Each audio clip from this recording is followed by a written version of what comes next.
Sa kauna-unahang pagkakataon ay inamin na ng kapuso actress na si Kylie Padilla kung sino ang nagpapasaya sa puso niya ngayon. Ito'y matapos niyang sagutin kamakailan ang matagal ng tanong ng maraming netizens kung sino ang mystery guy na lagi niyang kasama sa mga bakasyon niya abroad at kamakailan lamang sa isang mall sa Pilipinas. Nitong Martes, January 23, sa pamamagitan ng isang TikTok video, sinagot ni Kylie ang tanong ng celebrity fitness coach na si Francis Simon kung sino ang mystery guy na kasama niya. Tanong pa nito kay Kylie. Kakagulong lahat, nagtatalo sila eh.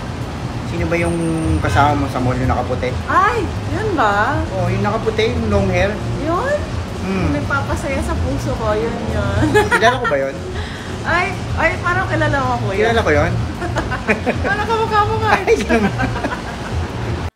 Dahil sa makahulugang sagot ni Kylie, tila nakumpirma na nga ng netizens na ang kapatid ni Francis na si Gino John Simon. Kapansin-pansin din na kinunan ang TikTok video sa Vimana Tattoo Studio na pagmamay-ari ni Gino. Kinumpirma rin ni Francis na ang kapatid nga niya ang kasama ni Kylie matapos niyang sagutin ang tanong ng isang nag-uusisang netizen. Tanong ng netizen, kapatid po ninyo yung kasama ni Kylie? Sagot naman ni Francis, oo po. Nag-react din si Francis ng hehe sa komento ng isang netizen na nagsabing bagay umano sina Kylie at Gino. Sang-ayon naman dito ang maraming netizens dahil pareho umano ng aura, wavelength at may artistic vibes sina Kylie at Gino.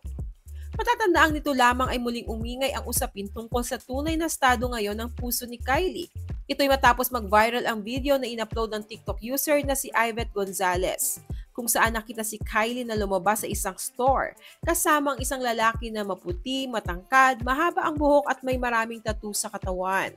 Maraming netizens ang na-curious kung sino ang lalaking kasama ni Kylie na tinawag nilang mystery guy.